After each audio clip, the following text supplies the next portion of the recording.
Hey guys, tonight we dive into some of the strange and bizarre laws that governed medieval Europe. Imagine yourself stepping out of a time machine into a world where justice wasn't just blind, it was downright weird. Picture yourself standing in the town square, watching a trial where the accused is tossed into a freezing cold pond to prove their innocence. Sound like a nightmare? Well, in medieval times, this was actually considered a fair trial. And no, you probably wouldn't survive this. So, before you get comfortable, take a moment to like the video and subscribe, but only if you genuinely enjoy what I do here. Also, let me know where you're listening from and what time it is. Always fun to see where everyone's tuning in from. Now, dim the lights, maybe turn on a fan for that soft background hum, and let's ease into tonight's journey together. In medieval Europe, the justice system was anything but fair. For starters, the law was a spectacle, often involving bizarre rituals that made the whole courtroom drama seem like an episode of a twisted medieval reality show. Trials weren't just about finding the truth, they were about proving your innocence or guilt through some of the most outrageous methods possible. It wasn't just about the law, it was about impressing the public and showing them that justice, however strange, was being done. Picture this: you've been accused of a crime, maybe something as mundane as stealing a loaf of bread. You're brought to trial, and suddenly, your fate is in the hands of the gods, literally. Depending on where you were, you might face one of the most bizarre trials ever. A popular medieval method was the trial by ordeal, which came in a variety of forms, but was always designed to put the accused in a position where the gods themselves could weigh in. Why? Because if you survived the ordeal, you were clearly innocent. But if you didn't, well, the gods had spoken. Trial by ordeal could mean a variety of things.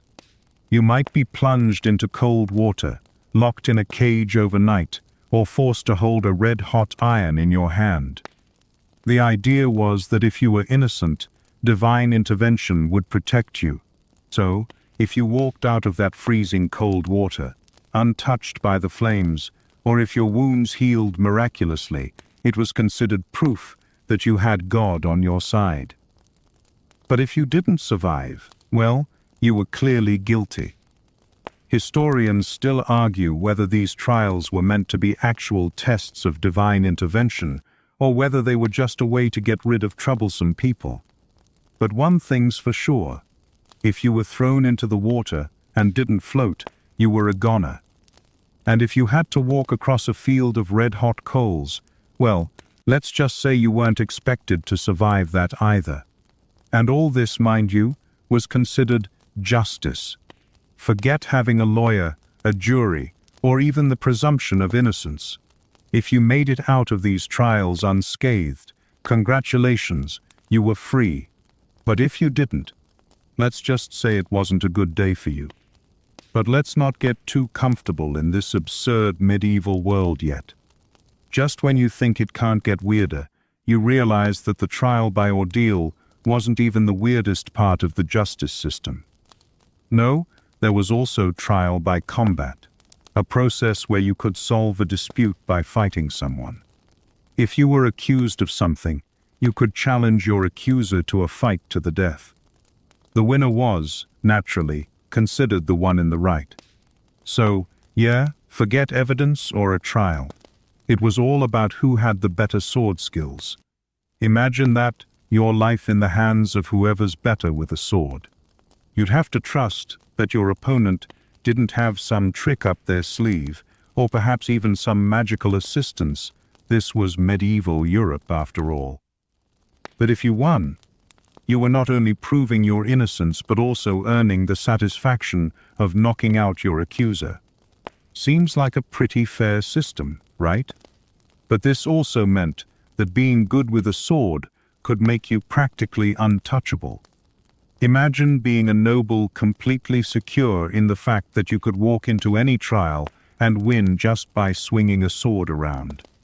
Meanwhile, peasants didn't have that luxury. If you were a commoner and couldn't fight, well, good luck. So far, medieval justice is like a blend of survivor's game and medieval gladiator battles. The laws weren't about fairness, they were about survival. And if you survived a ridiculous ordeal, you got to walk free. Or, in the case of a trial by combat, you got to walk free and, well, probably be a bit smug about your swordsmanship. But let's take a step back for a second and think about what this all means. It's a world where public trials are spectacles. The law isn't about being logical, it's about looking impressive and drawing attention. If you survived, then you were seen as innocent. But the problem here is that the line between luck and divine intervention was razor thin. Sure, if you survived an ordeal, you were innocent, unless, of course, you didn't. Then, it was game over. Imagine you're standing in the middle of a crowded medieval town square. The sun is high, and the air is thick with anticipation. The judge, a stern-looking man, holds up a thick, weathered scroll with all the accusations listed in heavy, flowing script. The crowd is murmuring around you, gossiping about the crimes of the day. Suddenly, the doors swing open, and the next trial begins. It's time for the trial by ordeal. You're not sure whether to pray for a quick end or hope that the gods are feeling merciful today. In this world, anything can happen, and it usually does. If the trial is trial by fire, then your fate could be sealed in the most horrific way possible. You'd be forced to carry a red-hot iron in your bare hands for a set distance, usually a length of rope, or even as far as to the end of the square. If you somehow make it through this without burning yourself, congratulations, you're innocent. If your skin blisters and you collapse in agony, well, the gods have decided your fate. And don't even think about faking it. You had to be examined for signs that you hadn't secretly shielded yourself with some charm or potion. No, you had to prove that you could withstand the heat, or you'd face the consequences. It wasn't just fire or water that served as the test. Some trials involved the so-called trial by combat, where you fought your accuser, or anyone you could convince to fight in your defense. If you won, you were automatically deemed innocent, no matter the actual crime. It was essentially a medieval version of survival of the fittest. If you had the muscle and skill to win, your victory was proof of your righteousness. And if your opponent, who might have been completely innocent, lost, well, tough luck for them. They weren't just accused of a crime, they were now a casualty in a fight for honor. These trials were more about spectacle and survival than justice. Historians still argue whether these trials were seen as a legitimate form of justice or just a way to entertain the masses while also keeping everyone in line. After all, a thrilling public trial could get the king's message across. Disobedience would not be tolerated. But it wasn't just about justice, it was about control. And in a society as violent as medieval Europe, trials were just another way to remind people that the king or lord had the power of life and death. But what if you didn't have the guts to face a trial by ordeal, or didn't trust your swordsmanship enough for a trial by combat? Well, medieval law had something else in store for you, especially if you were accused of a non-violent crime. This is where the quirky world of trial by animals comes in. You probably thought animals couldn't be involved in a trial, right? Well, you'd be wrong. In medieval Europe, animals were held accountable for crimes just like people. In some places, a pig could be tried for murder. Yes, you read that correctly. If a pig was accused of killing a child, it could be put on trial, complete with a public hearing. The pig might be dressed in clothes, and its behavior would be scrutinized. If it was found guilty, the punishment was usually a public execution. you couldn't just let a pig run wild after it killed someone, right? In some cases, animals even had to pay fines. For example, if a chicken pecked a man's eye out, the owner of the chicken could be fined. And these fines could be substantial, sometimes even more than a human could afford. In fact, animals sometimes had more rights than peasants, who were often treated like property themselves. You might find yourself in a situation where a person had to make reparations for their animal's actions, but the same person could be beaten or imprisoned for crimes that were far less severe. Historians are still fascinated by how deeply embedded these strange animal trials were in medieval society. Some suggest they were a reflection of how deeply interconnected human and animal lives were back then, while others believe these bizarre laws had more to do with enforcing order and discipline in the face of society's chaotic nature. Regardless, it was certainly strange to think that animals could be held accountable for crimes in the same way people were. And when we talk about medieval laws, we can't ignore the very public nature of these trials. Everything was for show, and the laws were sometimes made to create a spectacle. The higher the stakes, the bigger the crowd. The more you could convince the masses of your divine favor, the more likely you were to escape a gruesome fate. But of course, this also meant that a trial didn't always come down to logic. It was often about perception, reputation, and who had the power to manipulate the crowd. Still, one thing remained true: survival was the ultimate test. Whether you were carrying a red-hot iron, facing a wild animal, or swinging a sword, your goal was simple: make it out alive. And if you did, well, then maybe, just maybe, you were in the clear. But if you didn't, well, medieval justice had a way of letting you know you weren't the lucky one. The trial by ordeal wasn't just some quirky medieval practice. It was a way to play with life and death, to prove that your fate was in the hands of a higher power, or that luck was the real judge. Now imagine this. You've been accused of a crime, but instead of a regular courtroom, you find yourself face to face with something straight out of a medieval fantasy. You're not fighting in a courtroom, but in the wild, where animals themselves are being tried for their actions. Welcome to the trial by animals, one of the most bizarre aspects of medieval law. You think humans had it bad in the justice system? Pigs, cows, and even insects were once dragged into courtrooms for their alleged crimes, and their owners were often held responsible for their animals' misdeeds. Yes, animals were actually put on trial in medieval times. One particularly bizarre case took place in 1386, when a pig in France was tried for killing a child. The pig was dressed in human clothes and placed before a judge. The whole town turned out to watch the proceedings, and in the end, the pig was found guilty. Its punishment? It was executed in front of the crowd. This wasn't a one-off incident, either. Pigs, cows, and even horses had to answer for their alleged crimes, and often their punishment was a public execution. What's even stranger is that the owners of the animals were sometimes punished as well. If their animals committed a crime, they were responsible for paying the price. So how did this come to be? Historians still argue about the reasons behind these animal trials, but one thing's certain: the medieval world had a very different sense of justice. Animals, especially livestock, were valuable property in a time when food security and the value of animals were tightly interwoven with a family's survival.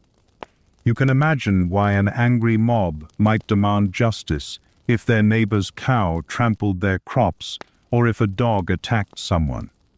But turning these animals into defendants in the court system, that's something uniquely medieval.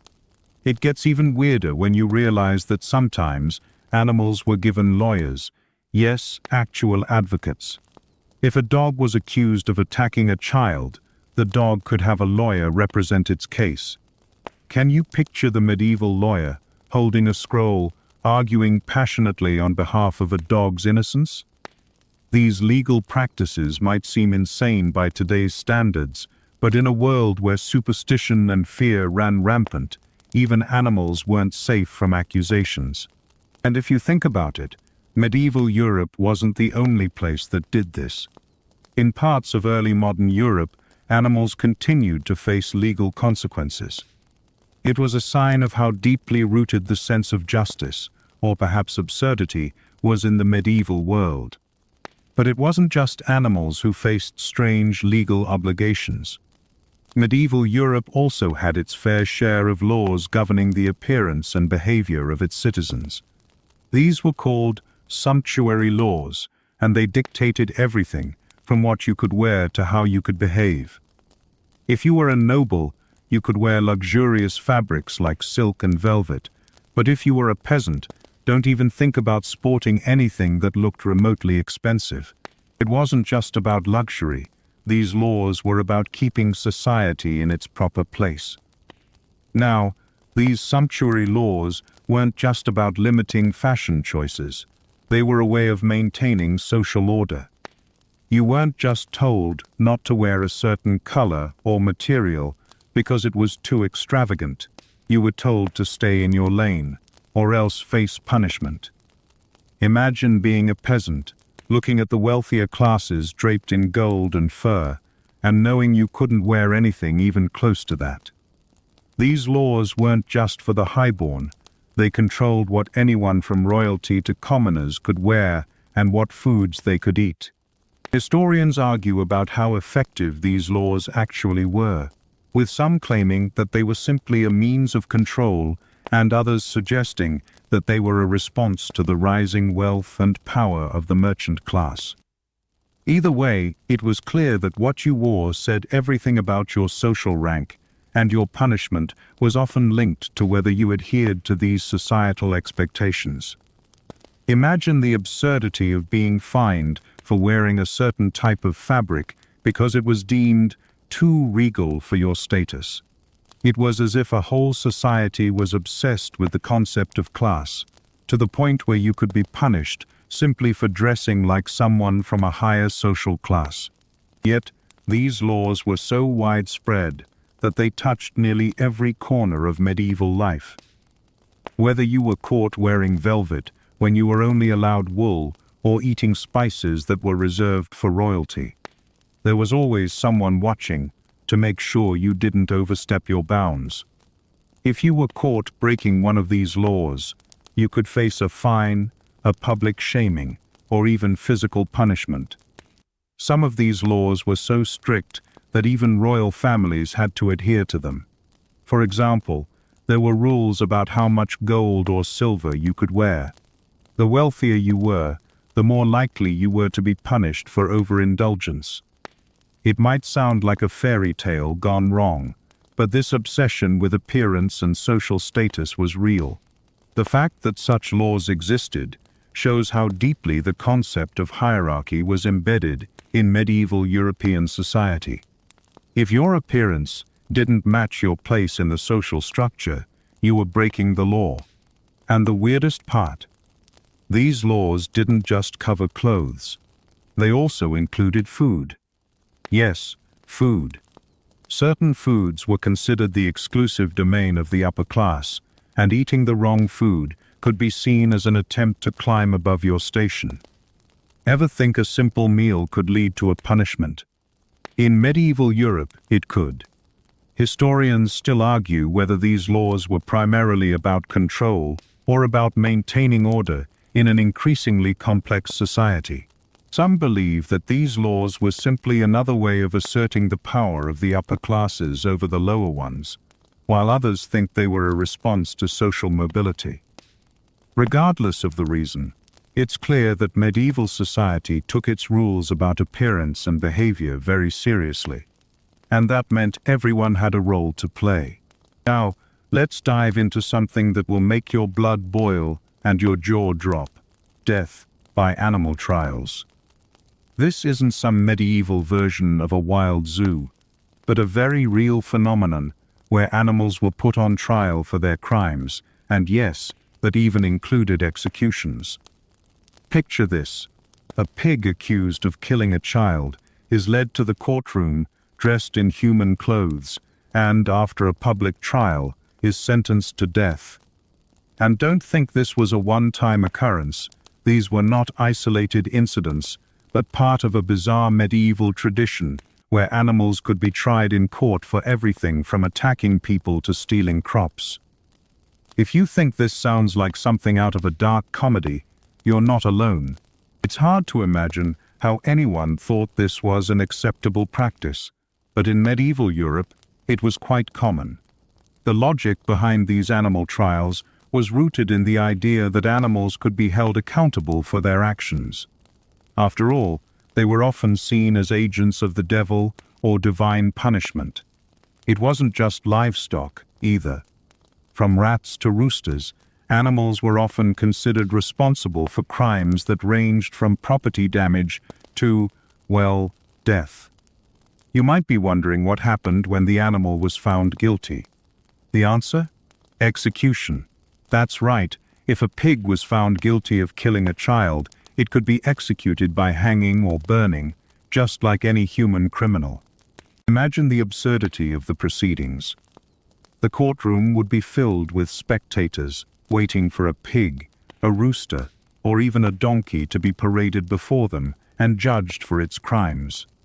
The animals might be given a lawyer, yes, a lawyer, who would argue on their behalf. But in most cases, animals didn't stand a chance. Once found guilty, they were usually sentenced to death, and the execution was a public spectacle.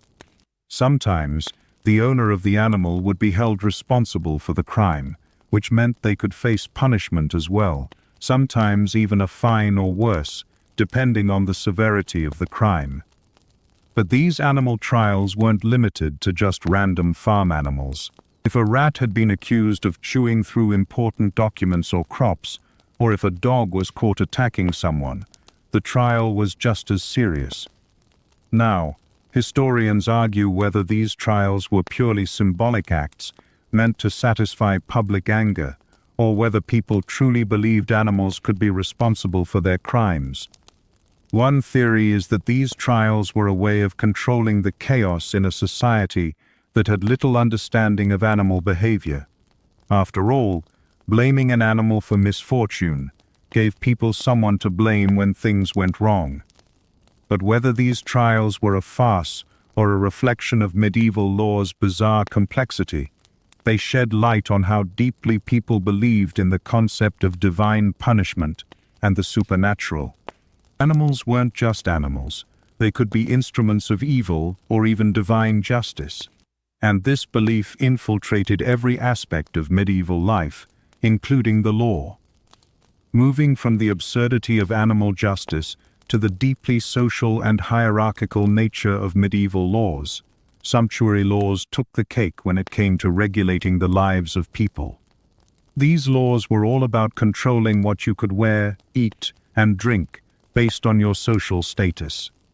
Whether you were a peasant or a noble, these laws enforced strict rules on how to dress, what to eat, and even what you could own. Essentially, they were designed to keep society in its place. One of the most fascinating things about sumptuary laws is that they weren't just about preventing people from showing off. They were a tool for maintaining the rigid class structures that defined medieval society. After all, who could forget the infamous first night's rite? This was a law, or perhaps just a custom, that allowed a feudal lord to claim the first night with a new bride before her husband had the chance. Imagine being a peasant and knowing that the lord who owned your land could step into your life in the most intimate way possible. This wasn't a law that applied to the common folk alone. Kings, too, were subject to sumptuary laws that restricted their access to certain foods, fabrics, and even colors. The idea was that these laws were supposed to preserve the social order, ensuring that everyone stayed within their designated place. For example, peasants couldn't wear cloths made from expensive silk, while royals could wear whatever they pleased, as long as it was on the approved list of materials. But don't think that these laws were only about clothing. They extended far beyond that. They controlled what food people could eat, too. Nobles and royalty had access to spices, fine wines, and meats that peasants could only dream of. On the other hand, peasants could only eat what they could grow or afford, meaning their diet was restricted to things like barley, oats, and rye. These laws ensured that the classes stayed separate, creating a clear and very visible divide between the rich and the poor. Anyone who dared cross the line faced heavy fines or worse, punishment. Historians still argue about the true motivations behind sumptuary laws. Were they about class preservation, or did they reflect a growing sense of moral and social decay? Some say they were a response to rising wealth among merchants and peasants, people who wanted to look the part of nobility. Others argue that these laws were simply a means for the ruling class to keep control over the people. But one thing is clear: sumptuary laws were a way of policing the appearance and behavior of medieval society, and they kept everyone in their place, literally from head to toe. With all these rules about appearances, we can't forget how important social rank was in medieval law. From the way people dressed to the way they ate, the idea that your social position determined your life and death was baked into every part of the medieval world. And in this world, breaking social norms, whether through fashion, food, or behavior, was just as dangerous as breaking a law. Imagine for a moment, you're a woman, living in a time when the consequences of being accused of something as intangible as witchcraft could lead to your public execution. Yes, witch hunts were a terrifying and very real part of medieval life, and if you were suspected of consorting with the devil, there were very few places to hide. The devil's mark was a feared and tragic symbol. If the authorities found a mark on your body that looked even remotely suspicious, you might be dragged to trial, tortured, and killed. Accusations were often based on superstition, and even a woman's mere ability to heal with herbs could raise an eyebrow. The most infamous trial of this kind took place in the 15th century, when the witch trials spread through Europe like wildfire. Hundreds, if not thousands, of people, mostly women, were accused, tried, and executed for witchcraft. In some cases, the authorities even believed that women had supernatural powers to harm or kill, particularly if they were isolated or didn't adhere to traditional gender roles. If you were a woman who didn't conform to medieval expectations, you might find yourself on the wrong side of a witch hunt. So, how did they determine whether someone was a witch? Torture. Yes, they would often use cruel methods to extract confessions. If you were accused of witchcraft, there was a strong chance that you'd be put through the infamous water ordeal, a test in which you were bound and thrown into a body of water. If you floated, you were guilty. If you sank and drowned in the process, well, that was seen as proof that you were innocent. Either way, the odds were stacked against you. Even if you did survive the trial, the outcome often led to a public burning at the stake, where you would be executed for your sins. It's not hard to see how these trials became so infamous. Medieval justice wasn't about facts or evidence, but about what the community believed to be true. Historians still argue about whether these trials were driven by genuine religious zeal, or whether they were a way for authorities to control women and others they found suspicious. Some believe the trials were rooted in a growing fear of independent women, while others think they were a reaction to the economic pressures of the time. But the witch trials weren't just about finding the guilty. They were about spectacle. The medieval world loved its public executions, and they were a way for the church and authorities to demonstrate their power. Think about the thousands of people who attended these executions, watching as accused witches were burned alive. For the authorities, it wasn't just about punishing the guilty. It was about sending a message to the rest of society. follow the rules, or suffer the consequences. But what happened when royalty or powerful figures were accused of crimes? Well, the rules changed significantly. As much as medieval Europe liked to make an example of the poor and marginalized, when it came to the ruling class, things got tricky. Sometimes, monarchs or nobles would get away with heinous crimes simply because they were royalty. But what happens when a king breaks the rules? Excommunication was the ultimate punishment for royalty. If a king violated the rules of the church, the most severe punishment they could face was being excommunicated.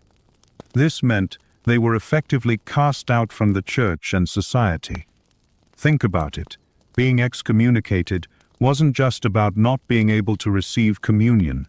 It was about losing all divine protection. If you were excommunicated, it meant that no one in the kingdom could interact with you in any religious capacity. For a king, this was a huge deal. Being cut off from God's protection could ruin your reign. One of the most famous examples of this took place in the 11th century when Emperor Henry IV was excommunicated by Pope Gregory VII. The emperor had defied the Pope's authority, and in response, the Pope excommunicated him.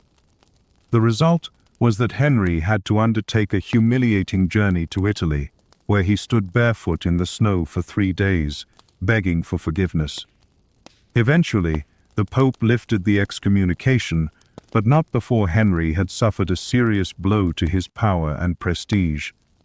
Historians debate whether this event marked the beginning of the papacy's power over secular rulers, but one thing is clear: being excommunicated was a serious punishment, even for the highest figures in the land.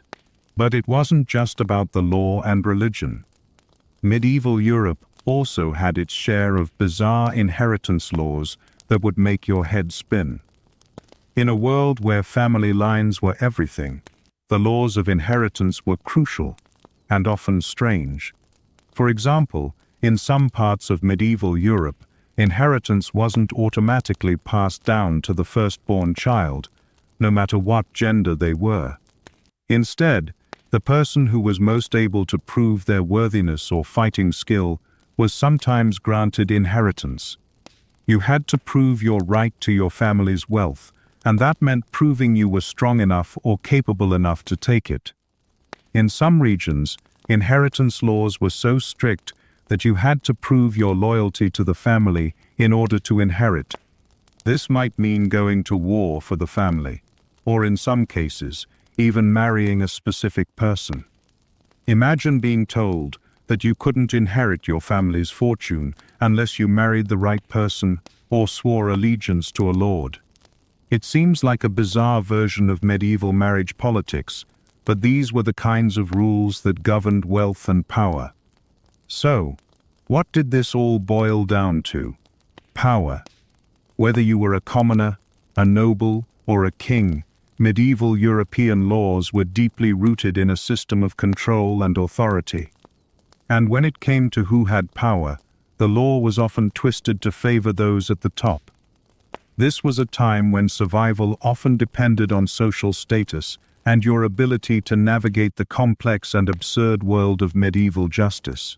Now, let's shift gears from the supernaturally charged world of witch hunts and excommunications to something far more shocking and historically infamous: the king's right to bed, also known as the first night's privilege. Imagine this. You're a young couple, finally getting married after years of hard work and sacrifice. The ceremony is over, you've said your vows, and you're finally ready to enjoy the rest of your lives together. But, before you can even get to your honeymoon, your lord, the local ruler, comes knocking at your door. Under the laws of some medieval territories, this wasn't just an annoying inconvenience, it was the law. The first night's privilege was a claim that certain feudal lords had the right to sleep with a bride before her husband. This wasn't a mere tradition or ritual, but an actual legal right in some regions of Europe. The idea was that the lord had certain privileges over the land and people that worked it, and this included the right to take the first night with any new bride on the land he ruled. It didn't matter whether the bride was excited to marry her husband or not. The law dictated that the lord could take what he wanted as a symbol of his power over the people who lived on his land. Historians have long debated whether this law was ever truly practiced in the way it's sometimes depicted. Some argue that first night's privilege may have been more of a myth or a politically charged exaggeration created by peasants or chroniclers to express dissatisfaction with their rulers. Others contend that the concept was indeed real, albeit practiced only in certain regions and under very specific conditions. Regardless of the extent to which this was actually enforced, the idea alone is enough to make anyone shudder at the thought of medieval power dynamics.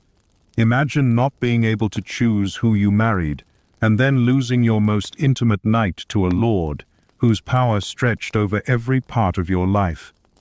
Whether or not this law was common practice, it paints a vivid picture of the often grotesque nature of medieval rule, where power was wielded without mercy and with little regard for the rights of individuals.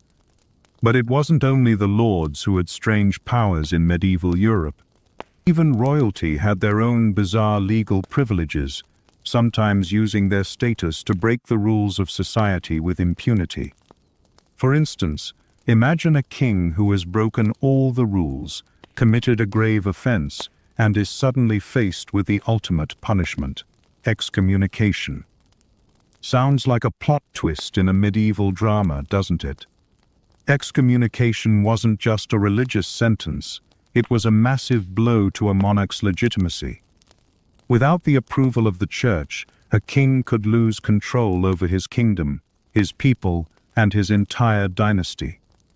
Excommunication could strip away everything a monarch held dear: his divine right to rule, his claim to power, and his very sense of security. One of the most famous examples of this came in the 11th century, when Pope Gregory VII excommunicated the Holy Roman Emperor Henry IV. The emperor had challenged the Pope's authority and failed to adhere to church doctrine.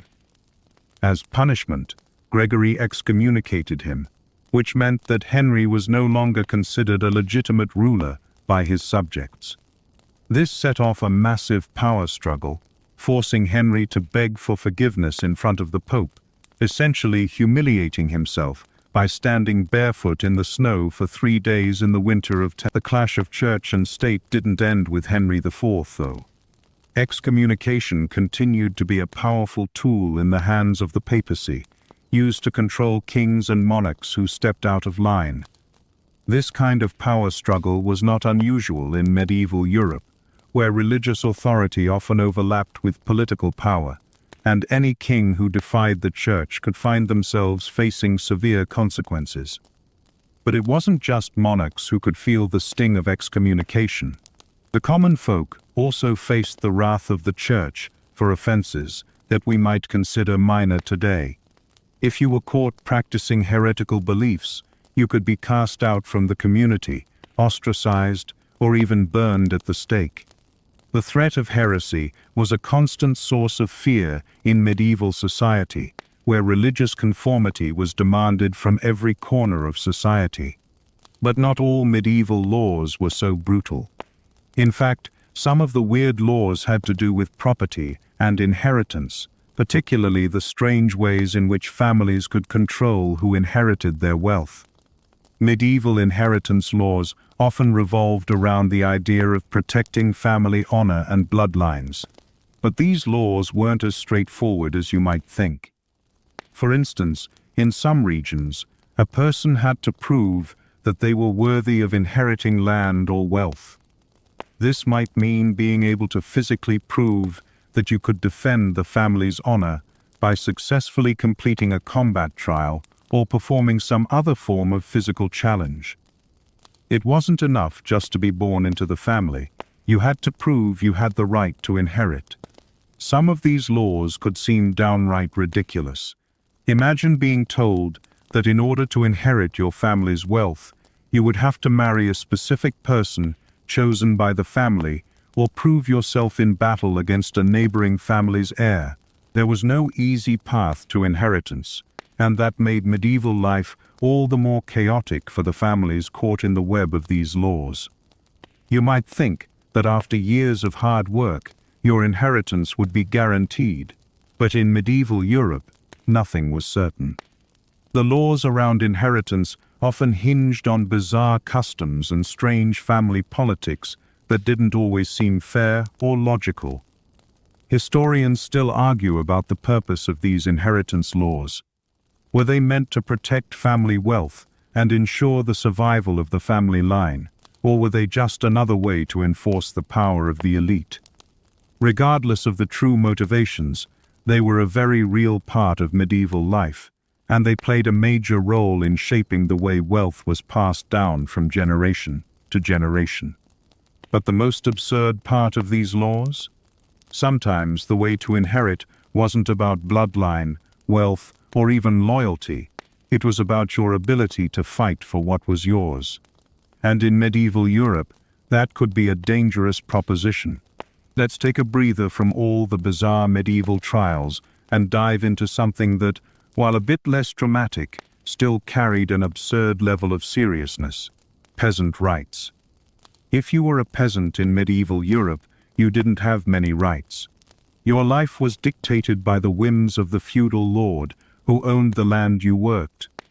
But strangely, there were some legal rights that peasants could claim, however limited and odd they might seem. For instance, in some parts of Europe, peasants were entitled to a day of rest once a week. On Sundays, they weren't required to work in the fields.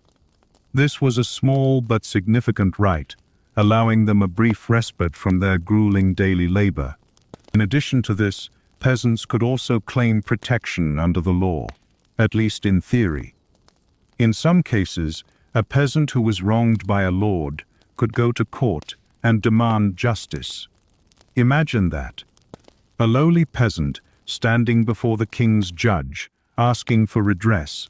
However, the catch was that the chances of a peasant winning a case against a lord were slim to none. The law was stacked in favor of the elite, and the courts rarely sided with the common folk. Still, some peasants found ways to use these legal rights to their advantage, often finding clever ways to skirt around the system or delay the inevitable. Even so, the relationship between lords and peasants was deeply uneven. Lords were legally allowed to demand rent, labor, and a percentage of a peasant's crops. In exchange, peasants got protection from invaders and some basic rights to live on the land.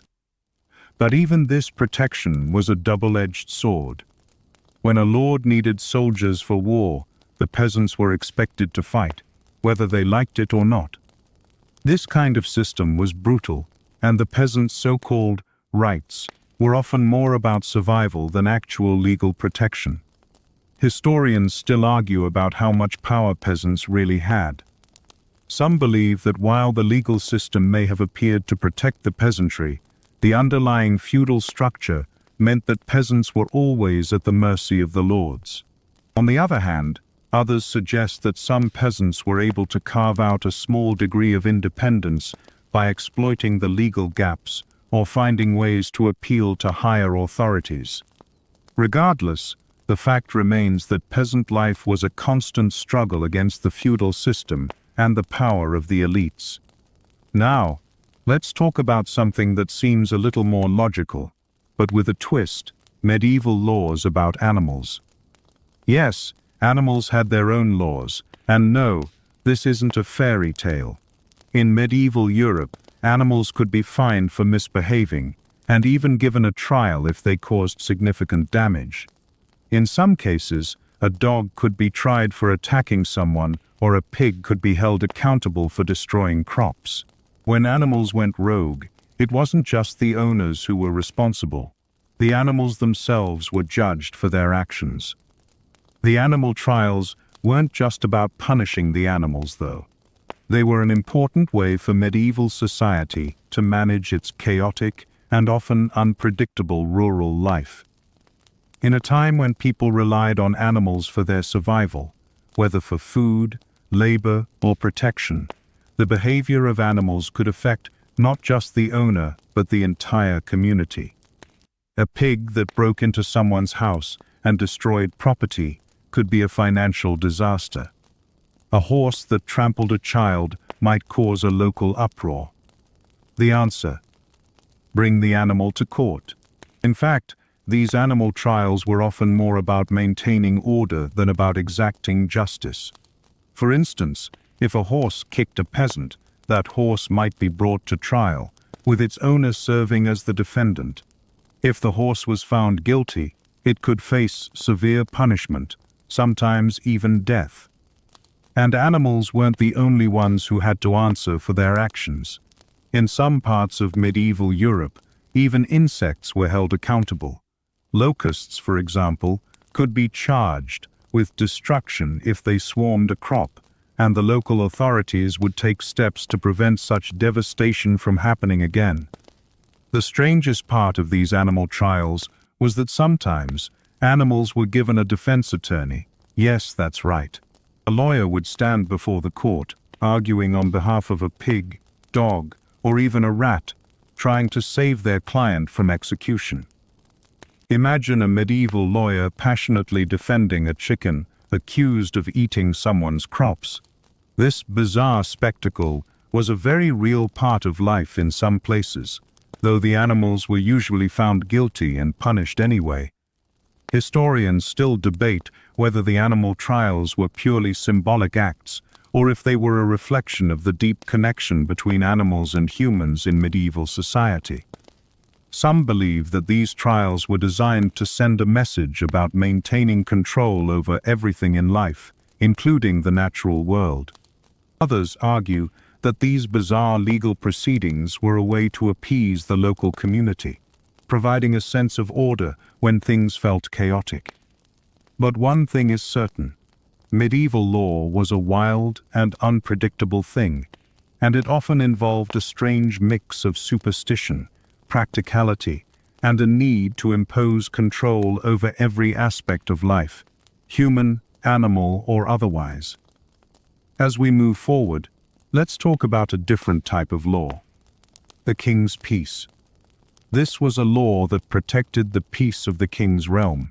Basically, a law that said, you don't mess with the king's territory, or else. It was considered one of the highest offenses to disturb this peace. But what did it mean to disturb the king's peace? Breaking the king's peace could mean anything from starting a riot to simply causing a disturbance in the marketplace. But the consequences were always severe. You didn't just anger the king's men, you angered the entire kingdom. The king's peace was a law that defined the boundaries of authority within the kingdom, and it was one of the most sacred laws in medieval Europe. This law was so important that any crime committed within the king's peace was punishable by death or banishment. This gave the king and his authorities the right to control every aspect of life within the kingdom, from minor disputes to full-scale rebellions. Historians still argue about the effectiveness of the king's peace. Was it really about maintaining peace, or was it simply a tool for monarchs to maintain power over their subjects? In either case, breaking the king's peace meant trouble, and it wasn't something to be taken lightly. We've covered strange trials and bizarre laws, but let's now turn our attention to something else that really highlights the oddities of medieval law: trial by combat. This law was pretty much what it sounds like, a legal method where you could settle disputes through an actual fight. If you were accused of a crime and couldn't clear your name by other means, you could challenge your accuser, or anyone really, to a duel. You would fight it out, and the winner was automatically considered to be in the right. No need for evidence, no need for witnesses, just the blade and the will to survive. Imagine it. You've been accused of something, maybe theft, maybe murder, maybe even a slight against your noble's honor, and your only chance to prove your innocence is by fighting for it. The problem is, you don't know how to swing a sword, let alone battle to the death. And yet, the law is clear. If you can defeat your opponent in combat, you're innocent. It didn't matter if you were truly guilty. It was all about who could best wield a sword or who had the most stamina. Historians still argue about the prevalence and seriousness of trial by combat. Some believe it was an essential part of medieval justice, especially in the absence of modern forensic methods or a reliable judicial system. Others claim it was a system that allowed the elite to maintain their status by virtue of their skill with weapons. It wasn't just commoners who faced this type of judgment. Nobles and knights were equally bound to settle disputes with swords, which created a strange mix of honor, violence, and law. But why the sword? Why not a trial based on logic, or better yet, a courtroom trial? The answer might lie in the medieval mindset, where physical prowess was closely linked to truth. In a society where violence was common and honor was everything, proving yourself in battle was seen as the ultimate proof of right and wrong. If you won, it meant that God was on your side. But if you lost, well, that was divine judgment, and there was no coming back from that. This type of trial could be both absurd and deadly serious. If you were accused of a crime but didn't want to face a trial, all you had to do was challenge your accuser to a fight. Win or lose, your fate was sealed by the strength of your body. It also meant that the innocent who didn't know how to fight might end up facing a fight to the death, simply because their opponent had more experience or better armor. It was also important to remember that trial by combat wasn't limited to just small-time criminals.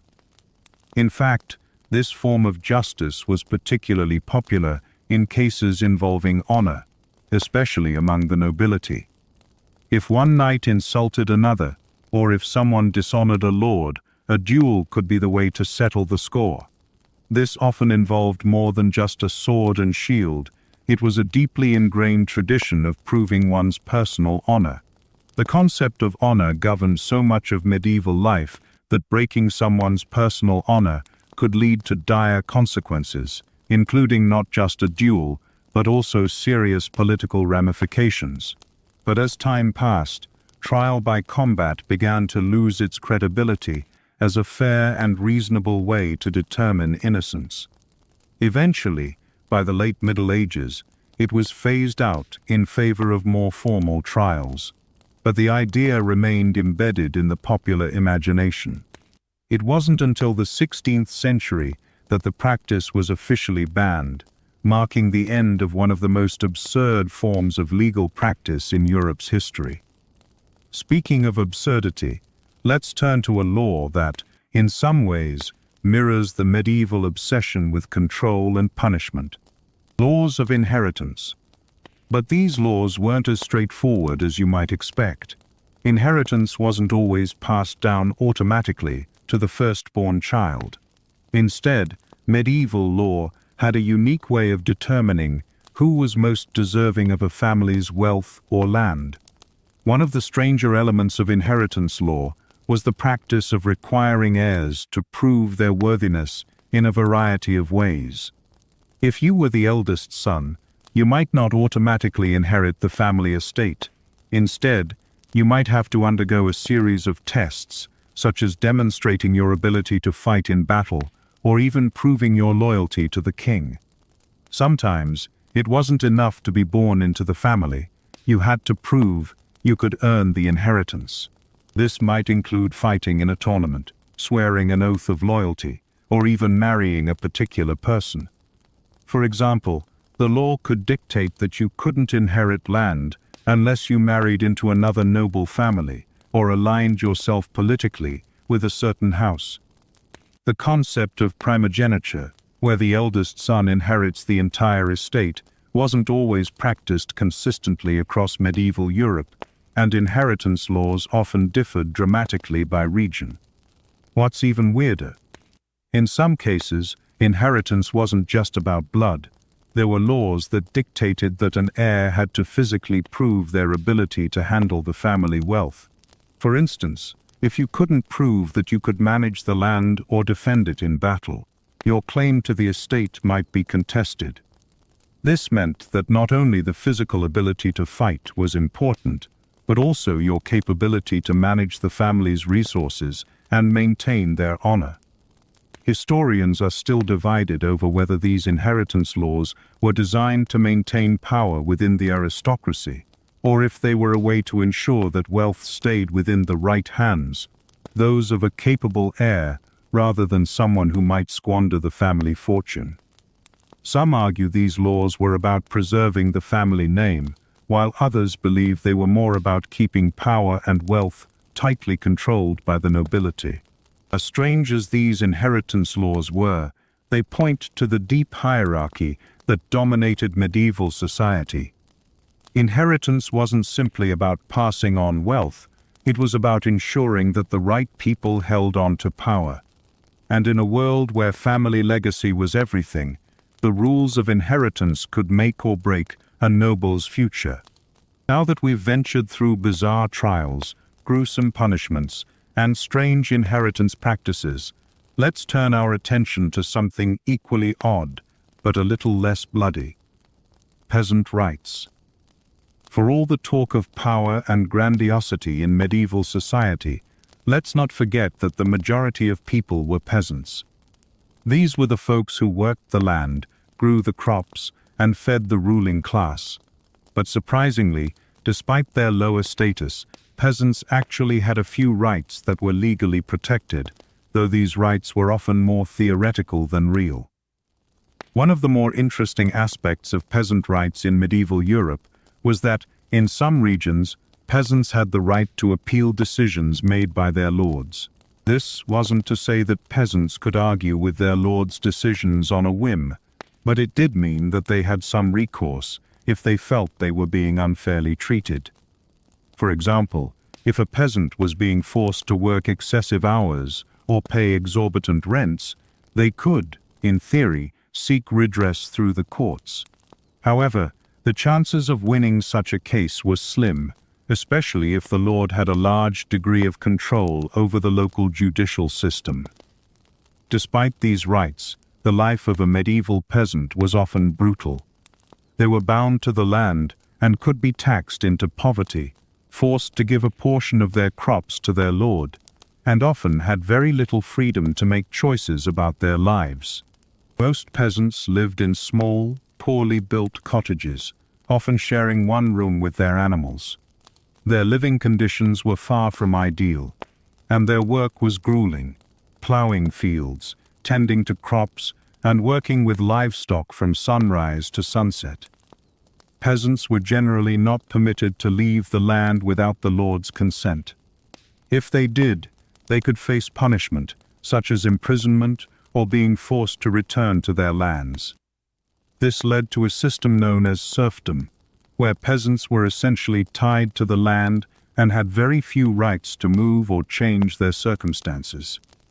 Although peasants could technically own land, it was often under very strict conditions, and they could be removed from it if they failed to meet the demands of their lord. Yet, in the midst of this, peasants did have some limited protections under the law.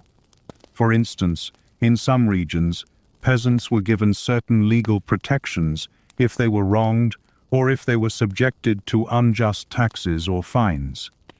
While these protections didn't offer much real power, they did create the illusion that peasants had some ability to challenge the system. Unfortunately, this was often a hollow illusion, as the legal system was biased in favor of the nobility. What's fascinating is that, even within such a rigid social system, there were moments of rebellion. Over time, peasants began to push back against the harsh demands of their lords. Peasant uprisings and revolts became more common, particularly during periods of famine or plague. When crops failed or resources became scarce, peasants often revolted against the unfair treatment they faced. One of the most famous uprisings was the Peasants' Revolt of 1881 in England, where peasants protested against heavy taxation and the lack of political representation. These revolts were often brutally crushed by the nobility, but they represented the growing frustration among the peasantry. The idea that peasants were voiceless in the face of their lord's power began to chip away, leading to the eventual decline of the feudal system. But it wasn't just rebellion that shaped peasant life, it was also the strange laws that governed their everyday existence. Peasants were also subject to a range of customary laws, which were local traditions or rules that governed their actions and behavior. These laws were often enforced by local village councils or manorial courts, and could cover everything from how crops were planted to who could marry whom. For instance, in some regions, peasants had to follow crop rotation rules, ensuring that they didn't deplete the soil by planting the same crop over and over again. These laws were designed to preserve the land's fertility and ensure long-term sustainability. One of the quirkiest parts of peasant life was that some peasants were expected to pay taxes not just in money, but in goods. This could mean giving a portion of your grain, livestock, or even livestock products like wool to the lord as payment for the use of the land. It wasn't just the lord who took his cut. Churches often levied their own taxes, demanding a percentage of crops or goods from the peasantry as a tithe. The tithe was usually 1/10 of a peasant's earnings, and while it was meant to support the church, it often felt like another burden on an already struggling population. But all of this wasn't to say that peasant life was always miserable. There were pockets of relatively prosperous peasants who managed to improve their circumstances through clever farming practices or inheritance. Some peasants were able to acquire additional land and increase their wealth, while others took on extra work as artisans or tradespeople. These peasants often enjoyed a better standard of living than their fellow laborers and could afford better clothing, food, and even have access to better housing. In fact, some peasants were able to establish themselves as relatively wealthy landowners by the end of the medieval period, though they were still considered part of the lower classes. Historians still debate how much autonomy peasants really had. Some argue that peasants had a small but significant degree of control over their lives, especially those in regions where they were able to form alliances with other peasants or gain favor with local nobles. Others contend that the peasants' lot was one of constant oppression, and that their legal rights were more theoretical than practical, existing mainly as a way to placate the masses. In either case, the life of a medieval peasant was full of contradictions. On one hand, there were small protections and rights that offered some hope for improvement. On the other hand, the power dynamics of the time ensured that the lords, not the peasants, were always in charge. Let's take a moment to shift gears once again, this time moving from the often grim world of peasant life to the even darker side of medieval law. The punishments that could befall you if you dared to break the law, no matter how minor the crime. Medieval justice wasn't just about trials, it was about punishments that could range from the gruesome to the downright bizarre. Many punishments were public spectacles, intended to serve as both a deterrent and a reminder that the king's peace was not to be violated. These punishments were usually severe, sometimes even extreme, and often meted out in front of crowds to show what would happen if you dared to break the law. One of the most infamous forms of punishment in medieval Europe was public execution. The methods of execution ranged from the relatively quick, like beheading, to the agonizingly slow, like burning at the stake. But perhaps one of the strangest forms of punishment was hanging in chains. This cruel form of punishment was often reserved for criminals who had committed particularly heinous acts, such as murder or treason. The criminal would be hanged, but not to die. Instead, they were suspended in the air, often in a public place, as a living display of their guilt. This could go on for days, sometimes even weeks, until the person either died from exposure, hunger, or simply gave in to despair. Another bizarre punishment was flaying, or skinning alive, which was sometimes carried out as a punishment for particularly gruesome crimes. It sounds like something out of a horror movie, but it was very much a reality in the medieval world. The victim would be stripped of their skin while still alive, and this act would often be done in public. It was meant to serve as a gruesome warning to others, something so shocking that it would, hopefully, prevent others from committing the same crime. But not all punishments were so violent or extreme. Some crimes, especially minor ones like theft or disobedience, would result in public shaming. For example, the accused might be made to stand in a pillory or stocks, where they would be exposed to the ridicule of the crowd. People might throw rotten food or excrement at the person, or simply mock and scorn them for their perceived crimes. Public shaming could be incredibly degrading, stripping people of their dignity and self-respect. And in some cases, the shame was considered more painful than any physical punishment. There was also the famous practice of branding, where criminals, especially thieves or runaway serfs, were marked with a symbol that indicated their crime. This could be a letter, such as the letter T for thief, or it could be an image, like a hot iron burned into the skin. These marks were permanent and would follow the individual for the rest of their lives. Once branded, a person was not only branded with the physical mark of their crime, but also labeled in the eyes of the community as a perpetual criminal. Now, you might think that such punishments were rare or reserved for the worst crimes, but they were actually part of everyday life in medieval Europe. It wasn't just the nobles and royalty who were punished this way. Commoners and peasants were just as likely to face these brutal sentences. One of the most notorious examples of a public execution was the beheading of Anne Boleyn, the second wife of King Henry VIII, who was accused of adultery and treason. Anne's execution was carried out in front of a large crowd, and it was meant to send a clear message that no one, not even the Queen, was above the law. Historians still argue about whether these punishments were truly effective deterrents, or whether they simply added to the cruelty and savagery of medieval life. Some believe that public executions, especially the more spectacular ones, were a way for the authorities to maintain control and instill fear. Others think these punishments were designed to serve as a public spectacle, with the crowd being drawn in by the horror and shock value of watching a person suffer. Whether they worked as intended is debatable, but one thing is certain: they added an additional layer of fear to the already oppressive world of medieval law. Even children weren't exempt from these extreme punishments. There were laws that governed the behavior of young people, and if they broke them, they too could face severe consequences. In some cases, children who committed theft or disobedience could be publicly whipped or even sold into servitude. Imagine being a young child, only 10 or 12 years old, and facing the same brutal punishments as an adult.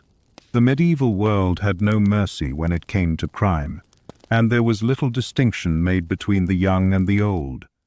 But not every punishment in the medieval era was designed to inflict physical harm. In some cases, criminals were forced to undergo religious penance. This could involve anything from long periods of fasting or prayer to pilgrimages to holy sites. These punishments were often seen as a way to purify the soul of the criminal, ensuring that they were forgiven by God. However, there was always the risk that these spiritual punishments would lead to public humiliation, especially if the criminal was forced to walk around wearing a hair shirt or carrying a cross as a sign of their penance. Historically, the effectiveness of these punishments is still debated. Were they really meant to protect society, or were they more about maintaining social control? Some argue that these brutal punishments were part of a system designed to break individuals and remind them of their place in a rigid, hierarchical society.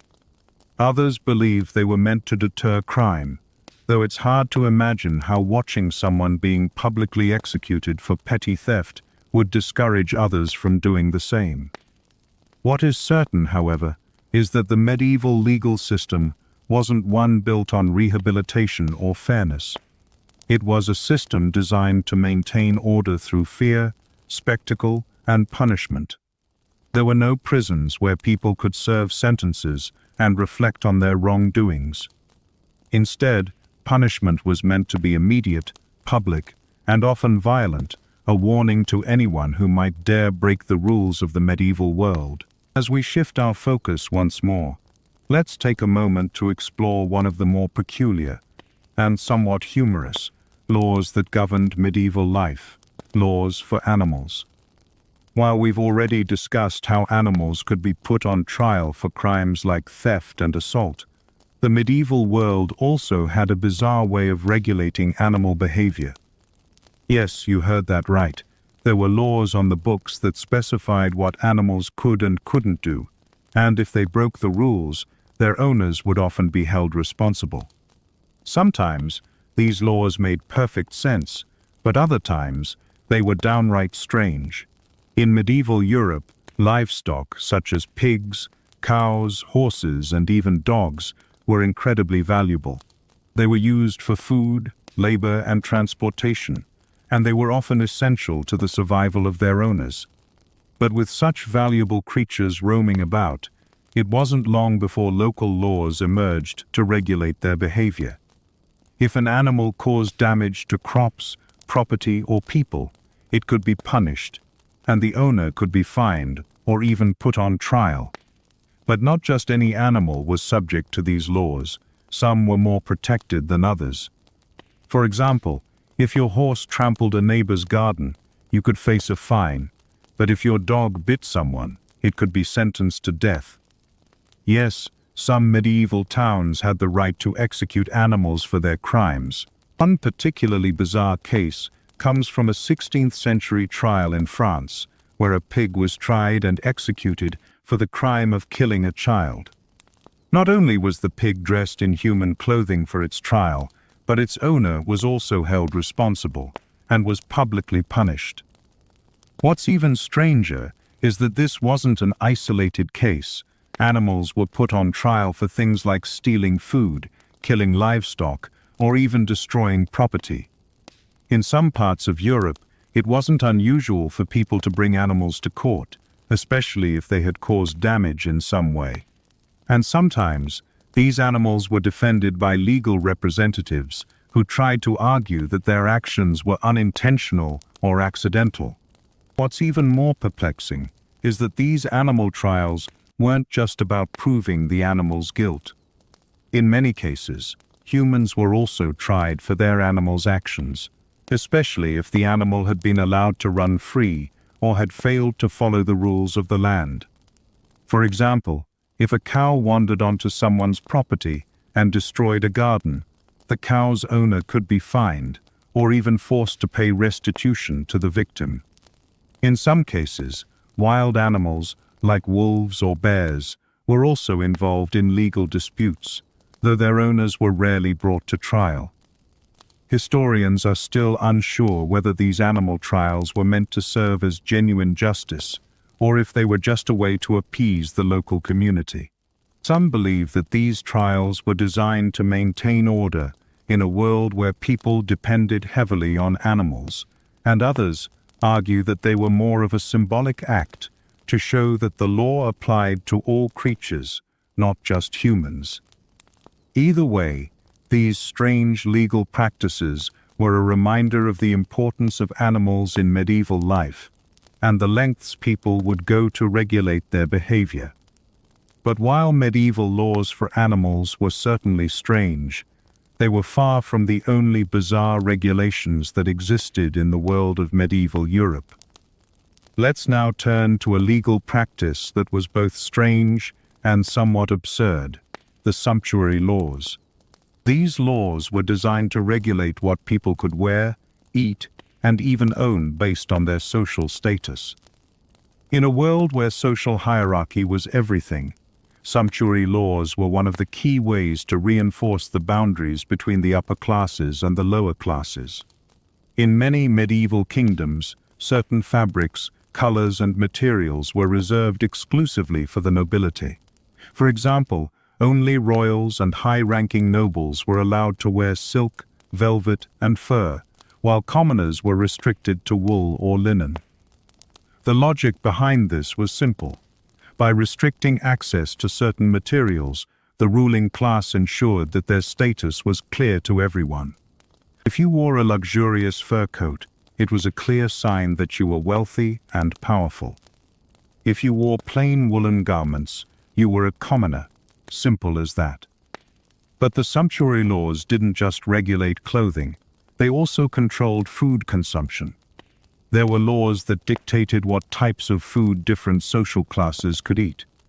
Nobles could feast on exotic meats, rich spices, and imported wines, while peasants had to make do with the meager produce from their fields. Spices like pepper and cinnamon were considered so valuable that they were reserved for the nobility, while peasants had to eat whatever they could grow or afford. In some cases, it wasn't just food and clothing that were regulated. Luxury goods, like jewelry and fine wines, were also restricted to the upper classes, further solidifying the rigid class system that dominated medieval life. The main purpose of these laws was to keep society from becoming too blurred, to make sure that social distinctions were always clear. The rules were so strict that even kings were forced to obey them. For example, in England, a king was not allowed to wear anything made of silk unless he had the express permission of the King's Council.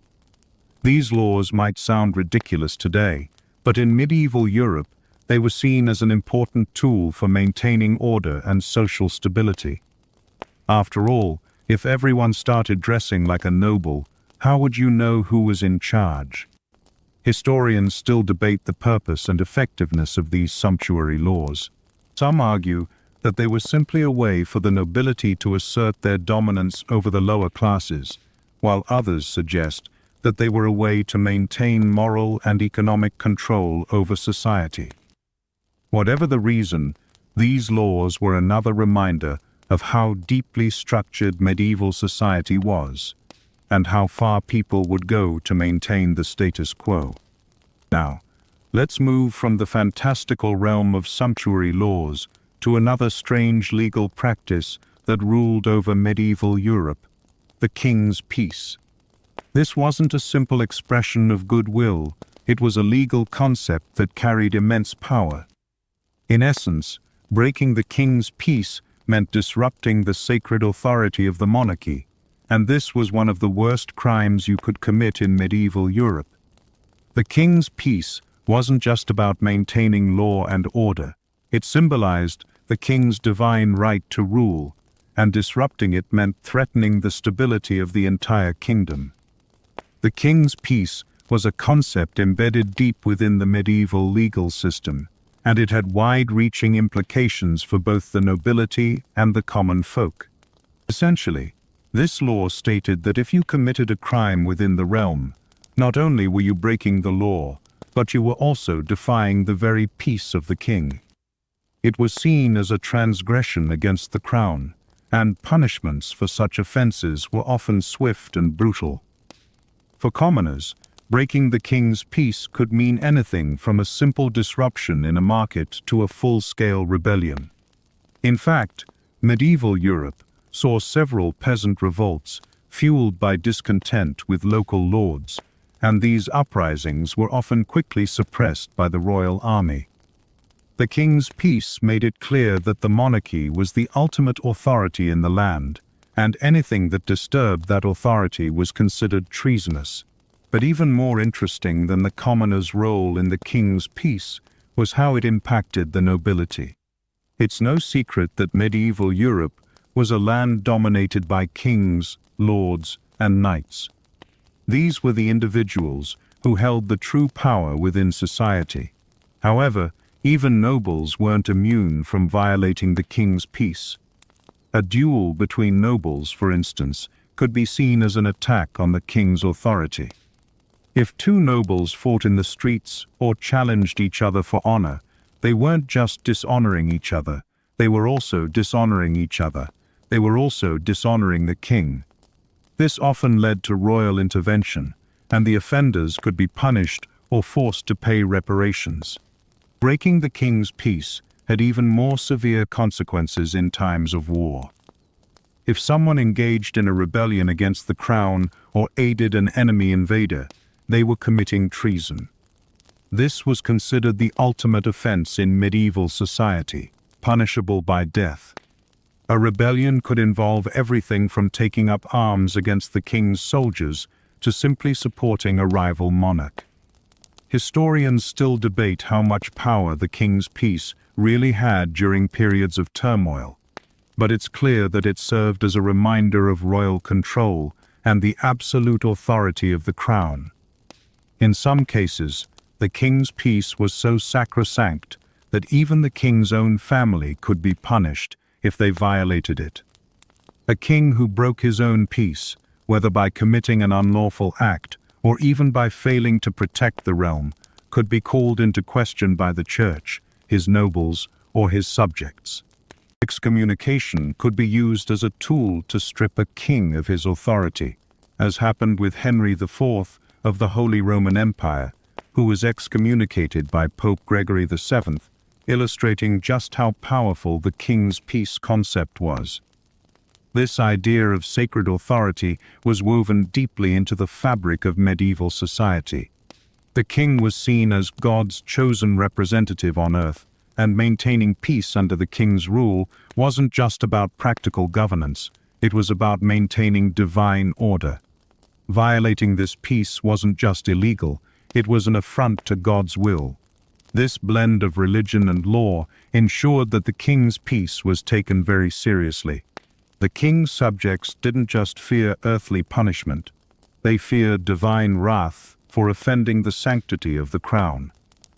On a more practical level, the king's peace also had implications for trade and social order. Markets and towns were protected by the king's peace, meaning that criminals who stole from merchants or harmed other citizens could be punished not just for the crime itself, but for disturbing the king's realm.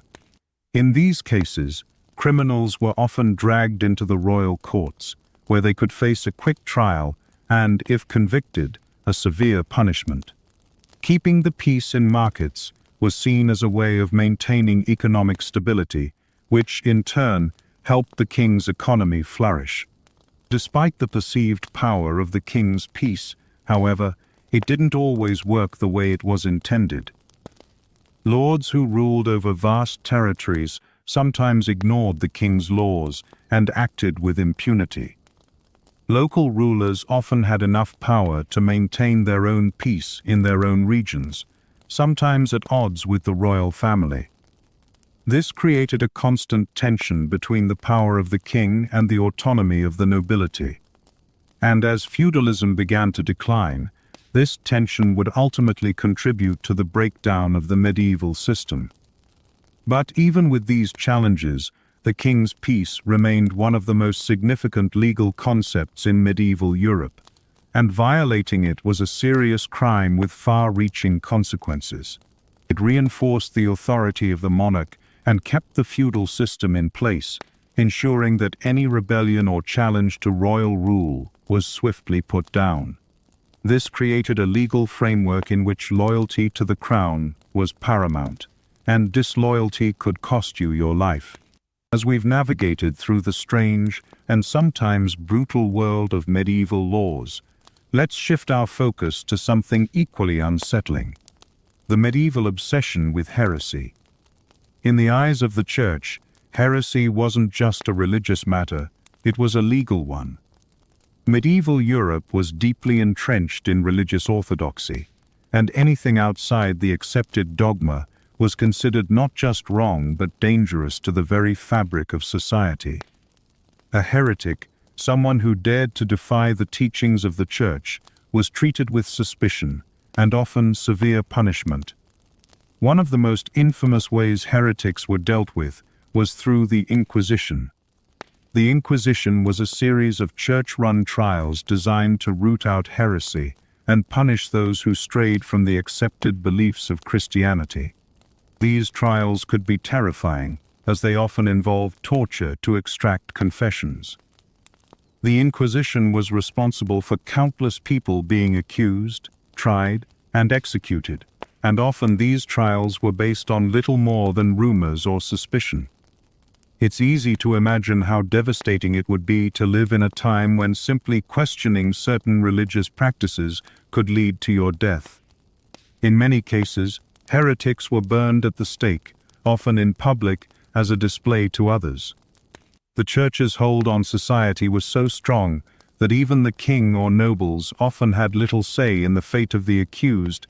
If the church declared someone a heretic, they were as good as condemned.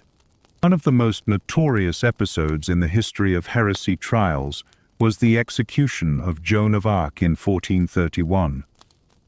Joan, a peasant girl who claimed to be on a divine mission to lead France to victory during the 100 Years' War, was captured by the English and put on trial for heresy. She was accused of witchcraft and defying the authority of the church by claiming that her visions were from God. After a long and torturous trial, Joan was burned at the stake. Her execution was not only a tragic end to the life of a young woman who had been seen as a national hero, but also a stark reminder of how medieval society feared any challenge to church authority. But heresy wasn't just about defying religious doctrine, it was also about the power of social order. In a society where the church held so much influence, the idea of someone breaking away from its teachings was seen as an attack on the very fabric of the community. If a heretic was allowed to spread their beliefs, others might follow them, and that could lead to disorder. The church and the ruling class knew that in order to maintain control, they needed to ensure that all citizens adhered to the same beliefs, and anyone who went against that order was considered a threat. Historians continue to debate the true extent of the church's power during these dark periods. Some believe that the Inquisition and trials for heresy were part of the church's desire to maintain control over medieval society and prevent any disruptive movements. Others argue that the church was genuinely trying to safeguard the spiritual purity of its followers, and that the punishments were necessary to preserve the truth of Christian doctrine. Regardless of the reasoning, the reality for those accused of heresy was terrifying, and the results could be deadly. One particularly strange aspect of medieval heresy laws was the concept of confession. In many cases, a heretic would be pressured or tortured until they confessed to their supposed crimes. But the problem was, confessions were often forced under duress. Once a confession was made, it was taken as absolute truth, even if the individual had confessed to something they hadn't actually done. This led to many innocent people being convicted based on false confessions. It was believed that if someone truly had faith, they would confess their sins, and the punishment would be a way to purify their soul. The burning of books was another element of medieval heresy laws. In cases where a book was deemed heretical, it was not only banned, but often publicly destroyed, and anyone in possession of such books could be subject to trial. The church's concern about knowledge outside of its control led to the destruction of countless texts that might have challenged the church's teachings. In fact, many of the early scientific and philosophical texts that would later lay the foundation for the Renaissance were lost during this time, buried in the flames of heresy trials. Historians still debate how much the church really shaped medieval law and society, especially when it came to heresy. Some argue that the Inquisition was just a reflection of the church's power, a method of social control that was brutal but necessary for maintaining order. Others believe it was a sign of how deeply religion had become entwined with the law. Regardless of the reasons behind it, it's clear that for anyone labeled a heretic, their world was often about to shatter. They could lose their life, their freedom, and even their place in society. But in many ways, the legacy of these heresy laws lives on in modern legal systems. The idea of religious freedom, that people should be free to practice their beliefs without fear of persecution, became a cornerstone of many modern democratic societies. The lessons learned from the medieval period of religious repression laid the groundwork for the separation of church and state, which sought to ensure that no one would ever again have to fear being burned alive for their beliefs. We've already explored some of the more bizarre, brutal, and downright strange aspects of medieval law. But let's now take a step back and look at how all these odd legal practices began to evolve as medieval societies started to shift. As Europe moved through the late Middle Ages and into the Renaissance, the influence of the Church started to wane, and secular law began to take a more prominent role. With this shift came the decline of many of the bizarre, often cruel practices that had been so central to medieval justice, though their impact is still felt in some ways today. Take, for instance, the decline of trial by ordeal. The idea that a person's fate could be determined by their ability to survive a dangerous ordeal, like walking across hot coals or being dunked into a river, began to seem more and more ridiculous as scientific understanding of the world improved. With the rise of universities, scholars started questioning whether such rituals were really an effective way of determining guilt or innocence.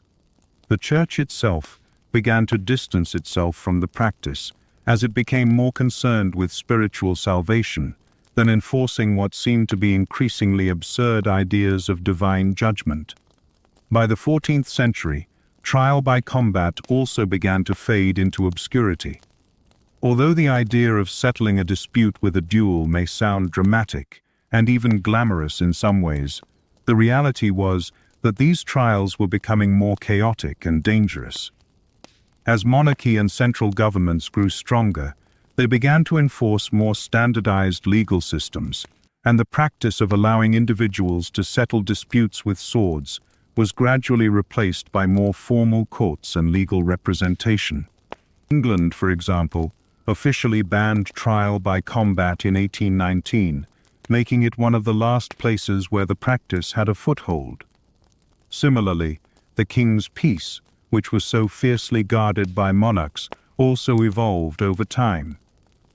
As the feudal system weakened, kings no longer had as much direct control over the land or the people, and the concept of the King's Peace began to shift toward a more nationalized form of law.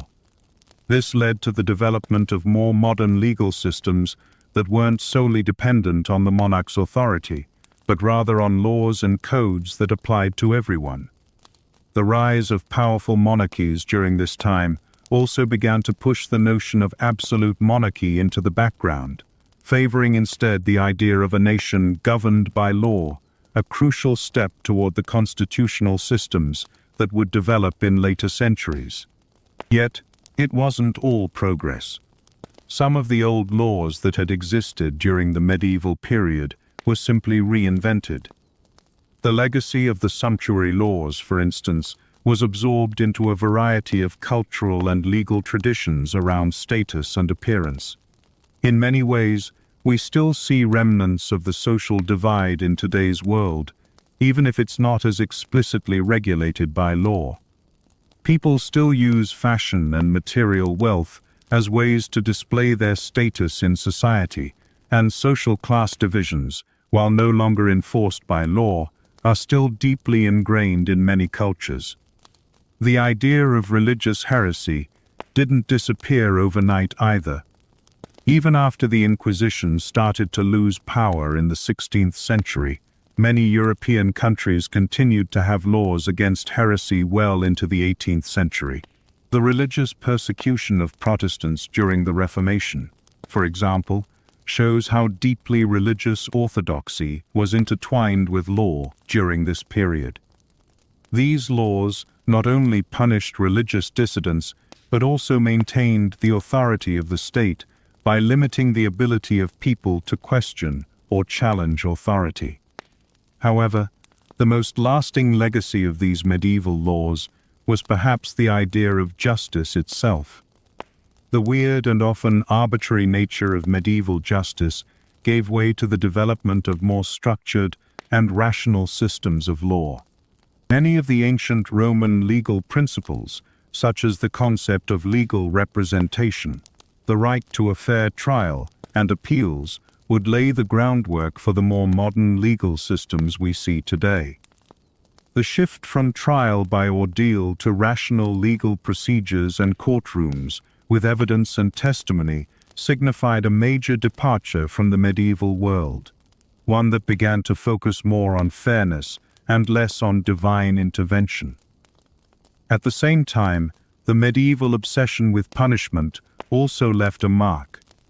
While methods like burning at the stake and hanging were eventually abandoned, the idea of punishment as a deterrent continued to influence legal systems well into the modern period.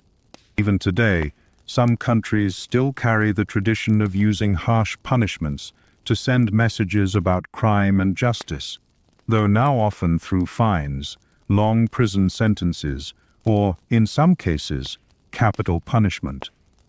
But the medieval world's extreme methods of punishment, such as branding, excommunication, and public shaming, would gradually fall out of favor as legal systems began to emphasize rehabilitation over retribution.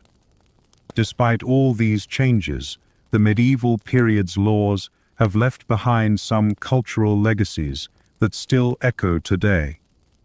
The concept of the monarch as a divine ruler eventually evolved into the constitutional monarchy, with the divine right of kings becoming less important than the rule of law. Some medieval ideas, such as feudalism, may have disappeared, but their influence can still be seen in the way some societies manage land ownership, inheritance, and class divisions. One area where medieval law's evolution is still keenly felt is in the separation of church and state. The church's former power over laws, heresy trials, and even secular matters gradually gave way to more secular governance. Today, many modern democracies ensure that religion has no direct influence on legal rulings, protecting people from the type of religious persecution and oppression that characterized much of medieval law. While many of the strange laws and practices of medieval Europe have long since disappeared, their legacy of control, power, and punishment has been woven into the fabric of legal and political systems all over the world. The bizarre laws of medieval Europe, like trial by ordeal, heresy trials, and the king's right to bed, have all faded away. But the concept of using law as a tool of power and social control has persisted in varying forms across history. Perhaps the greatest lesson from these odd laws is that justice, in whatever form it may take, has always been about maintaining order, even if that order was, at times, deeply flawed. We've traveled through the turbulent world of medieval Europe, witnessing the strange, often bizarre, and sometimes cruel nature of its legal system. But as we come to the end of this journey, let's take a moment to reflect on how these odd laws and practices set the stage for the evolution of law and society as we know it today. Looking back, one of the most striking features of medieval legal systems was how power was used to enforce laws, and how those laws were rooted in an almost religious or supernatural sense of authority. Whether it was the terrifying trial by ordeal, where the gods were believed to determine guilt or innocence, or the first knight's right, where the king's power over his subjects extended to the most personal of matters, medieval law often centered around control, domination, and a deeply ingrained hierarchical society. The monarch, the church, and the nobility held immense power over the common folk, and any attempt to challenge that order was often met with severe consequences. However, the absurdity of some of these laws also acted as a catalyst for change. As the centuries passed, medieval society began to evolve, and with that evolution came the development of more rational, structured, and just legal systems. By the end of the medieval period, many of the strange and inhumane practices like trial by combat, trial by ordeal, and even the king's right to bed were phased out in favor of modern methods of legal justice. The Enlightenment and the Renaissance saw the rise of individual rights and the rule of law, marking a turning point from a time when divine or feudal power ruled the land to one where reason, equality, and human rights began to shape the laws that govern society. It's hard to imagine a world where something as wild as trial by animals or the burning of books could be accepted as law. Yet these practices were all too common in medieval Europe. But in the grand sweep of history, they represent a fascinating transitional period between ancient and modern legal thought, a time when superstition, religion, and monarchic power played a huge role in shaping justice, but that also laid the groundwork for the modern legal systems that emphasize human dignity and rights. Despite the strangeness of medieval laws, some of their effects are still with us today. The concept of social class, for example, was a major pillar of medieval society, and even though sumptuary laws and strict class divisions have largely faded away, issues of social inequality and wealth distribution remain a significant concern in modern societies. The trial by jury, another legacy of the medieval period, has become a cornerstone of modern justice systems, even though the medieval version was often more about public spectacle than fairness. And what about the notion of justice itself? In many ways, the medieval focus on punishment, whether it was public execution, flaying, or branding, was replaced with the more rehabilitative and reformative approaches seen in modern legal systems. But the central idea that the law exists to maintain order, protect society, and punish wrongdoing has remained constant, albeit with more humane and rational approaches. What's perhaps most interesting is the way medieval law can serve as both a warning and a lesson for modern societies. We look back at the ridiculous and cruel practices of the past and, in some ways, take comfort in how far we've come. At the same time, it's a reminder of how fragile progress can be. The legal systems we enjoy today, with their focus on individual rights, due process, and the rule of law, are relatively new in the grand scheme of human history. The battle for fair and just laws is ongoing, and as we've seen in medieval Europe, those who hold power will always seek to maintain it, often at the expense of the vulnerable. As we conclude tonight's journey through the strange laws of medieval Europe, it's important to recognize how far humanity has come in its understanding of justice and fairness. But it's also worth noting that the shadows of medieval law still linger. The tension between power and justice, between equality and oppression, continues to play out in modern courtrooms and societies around the world. And so, as we step out of the medieval world and into the present, let us carry with us the lessons of the past, remembering the strange and twisted laws that once governed daily life in medieval Europe. Justice, as we know it today, is the product of centuries of change, evolution, and hard-fought battles for fairness. The bizarre, often absurd laws of the past have given way to modern systems that, while far from perfect, strive toward a more humane, equitable, and rational approach to law. Now, as you reflect on the oddities and complexities of medieval justice, take a deep breath and let the past fade away. The medieval world has long since passed, and with it, the strange and often absurd laws that once governed it. The lessons from those times continue to shape the future, but for tonight, it's time to rest and leave the past behind.